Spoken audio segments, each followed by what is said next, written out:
الحمدللہ الحمدللہ رب العالمین والعاقبۃ للمتقین والصلاة والسلام علی رسولہ الکریم وعلی آلہ واصحابہ اجمعین۔ قال النبی صلی اللہ علیہ وسلم مطل الغنی ظلم۔ صحیح بخاری اور مسلم کی ایک حدیث کا ایک چھوٹا سا ٹکڑا ہے۔ اللہ تعالیٰ نے انسان کو دنیا میں ایسا بنایا ہے کہ ایک انسان کی دوسرے انسان سے ضرورت پڑتی ہے، لین دین۔ کبھی کسی انسان کو کوئی ضرورت پڑتی ہے پیسے کی، کسی انسان سے ادھار لیتا ہے، قرض لیتا ہے۔ اس لیے آپ دیکھیں گے کہ قرض کے تعلق سے پورے آداب بتائے گئے۔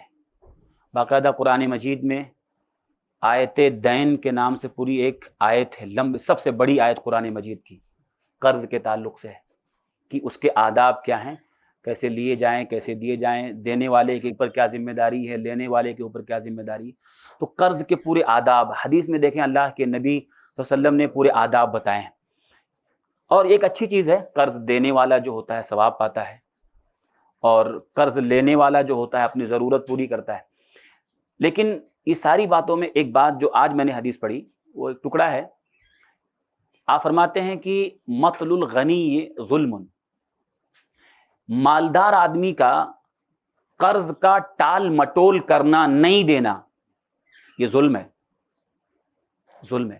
بہت سارے لوگ سماج میں ایسے ہیں کہ قرض لے لیتے ہیں، قرض لینے کے بعد جب لوٹانے کی بات آتی ہے یا جب وقت پورا ہو جاتا ہے، جتنے دن کے لیے انہوں نے قرض لیا رہتا ہے، جب وہ وقت پورا ہو جاتا ہے اور سامنے والا مطالبہ کرتا ہے تو یہ آدمی ٹال مٹول کرتا ہے، بہانے کرتا ہے، وعدے کرتا ہے۔ نبی فرماتے ہیں یہ ظلم ہے۔ دیکھیے، شریعت چاہتی ہے کہ انسان جو ہے نا آپس میں مل جل کے رہیں، دلوں میں نفرت پیدا نہ ہو لوگوں کے دلوں میں۔ تو جب ظلم ہوگا تو نفرت پیدا ہوگی، آپس میں نفرتیں بڑھیں گی۔ یہاں جو حدیث میں بتایا گیا کہ مالدار آدمی کا ٹال مٹول کرنا ظلم ہے، اس سے معلوم ہوا کہ اگر کوئی آدمی کمزور ہے، نہیں لوٹا سکتا ہے، اس کے پاس وقتی طور پہ نہیں ہے، اور پھر وہ موقع مانگتا ہے، پھر وہ ٹائم مانگتا ہے، بھائی کل دیں گے، پرسوں دیں گے، یا کچھ موقع مہلت مانگتا ہے، تو ایسے آدمی کو مہلت دینے سے بھی قرض دینے والے کو ثواب ملتا ہے، بھائی مہلت دے دو۔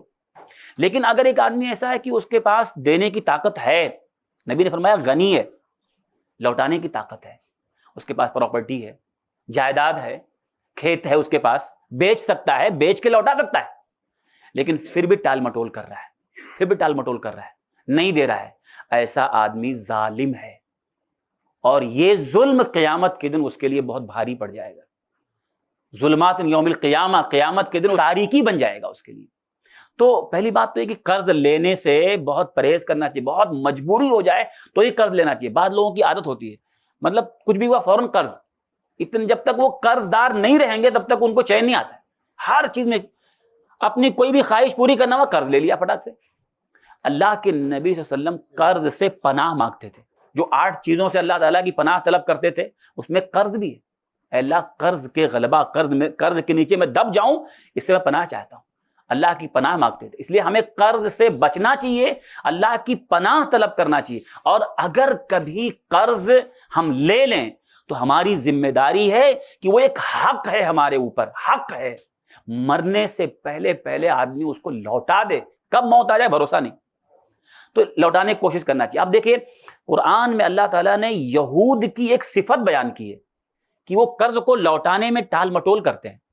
اللہ نے کہا کہ کچھ لوگ ایسے ہیں نا، 1 دینار بھی اگر ان کو دے دو نا، 1 دینار بھی، تو جب تک ان کے سر پہ سوار نہیں رہو گے دیں گے نہیں، وہ ان کے پیچھے پڑے رہو گے، سوار رہو گے تبھی دیں گے، ورنہ ٹال مٹول کرتے رہیں گے، کرتے رہیں گے۔ تو یہودیوں کی صفت اللہ نے بیان کی قرآن میں، اس لیے ہمیں اس عیب سے بچنا چاہیے۔ سماج میں بہت سارے لوگ ہیں جو ایسے کتنے لوگوں کا قرض لے کے بیٹھے ہیں، اور ان کو نیند کیسے آتی سمجھ میں نہیں آتا۔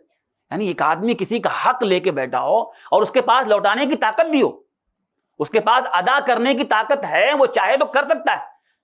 کئی گھر ہیں آدمی کے پاس، کئی جائیداد ہیں، کئی پراپرٹی ہے، بیچ سکتا ہے وہ، لیکن بس لے کے بیٹھا ہے، نہیں ٹال مٹول کر رہا ہے، لوٹا رہا ہے۔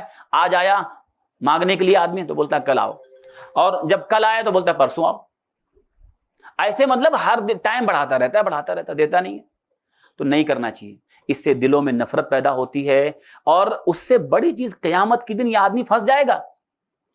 جب شہداء کے بارے میں آتا ہے کہ شہید جنت میں جانے سے روک دیا جائے گا قرض کی وجہ سے، آپ بتائیے ایک شہید جو اللہ کی راہ میں اپنے مال اور اپنی جان کو لگایا اور شہید ہو گیا، وہ قرض لے کے مرا ہے، قرض اس کے اوپر تھا، تو یہ حقوق میں سے آتا ہے۔ میرے بھائیوں بہت چوکنا رہنا چاہیے، کسی کا حق اگر ہمارے اوپر ہے، ہم نے قرض لیا ہے نا، اس کو جتنے جلدی ہو جائے لوٹانے کی کوشش کرنا چاہیے۔ اس لیے صحیح بخاری کی جو روایت میں اللہ کے نبی فرماتے ہیں کہ جو بندہ قرض لیتا ہے اور لوٹانے کی نیت ہے، بالکل اس کی نیت رات دن فکر میں ہے، قرض لیا اور لیتے وقت بھی اس کی نیت لوٹانے کی پوری ہے، اللہ تعالیٰ اس کو ادا کر دیتا ہے۔ یعنی ایسے اسباب اللہ پیدا کر دیتا ہے کہ وہ توفیق مل جاتی ہے، اس کے لیے اسباب پیدا ہو جاتے ہیں اور دے دیتا ہے۔ لیکن جس کی نیت ہی قرض لیتے وقت لوٹانے کی نہیں ہوتی ہے، یا لے لیا شروع میں نیت تھی بعد میں بگڑ گئی، تو جب نیت ہی بگڑ گئی ہے، لوٹانے کی نیت ہی نہیں ہے، اللہ مدد کہاں سے کرے گا؟ جب آدمی کو لوٹانے کی نیت ہو جاتی ہے نا تو فکر ہوتی ہے، اللہ تعالیٰ بھی اس کی نیت کے حساب سے اس کے ساتھ معاملہ کرتا ہے، اس کے اسباب پیدا کر دیتا ہے اور آدمی دے دیتا ہے۔ اس لیے میرے بھائیوں جو کتنی چھوٹے ٹکڑے ہے حدیث کا، مطل الغنی یہ ظلم، مالدار آدمی کا ٹال مٹول کرنا یہ ظلم ہے۔ اس لیے ہم اپنے آپ کو بچائیں، سماج میں اگر کوئی ایسا ہے تو اس کو بھی یہ حدیث بتائیں، بھائی ظلم مت کرو، قیامت کے دن یہ ظلم بہت ہی بھاری پڑ جائے گا اور اپنی نیکیاں دینی پڑیں گی، نیکیوں کو دے کر کے، ظاہر بات ہے وہاں جائے گا اور لے کے گیا تو نیکیوں سے اس کو پیمنٹ کرنا پڑے گا، نیکیاں دینی پڑیں گی اس کو۔ تو ایک آدمی بہت نیکیوں کا پہاڑ لے کے جائے گا اور وہاں ساری نیکیاں دینا پڑے تو کیا فائدہ؟ اس لیے دنیا میں اس سے بچنا چاہیے۔ پہلی بات تو ہم قرض سے اللہ کی پناہ مانگیں، اور اگر قرض ہم کبھی لے لیں تو فوراً اس کو لوٹانے کی جلدی جلدی کوشش کریں۔ اللہ تعالی ہم سب لوگوں کو اس کی توفیق عطا فرمائے، اور ظلم کرنے سے یا ظلم ہونے سے یا ظلم میں آنے سے اللہ تعالی ہم سب کو بچائے، آمین، تقبل یا رب العالمین۔ ایسے ہی فائدے مند اسلامک ویڈیو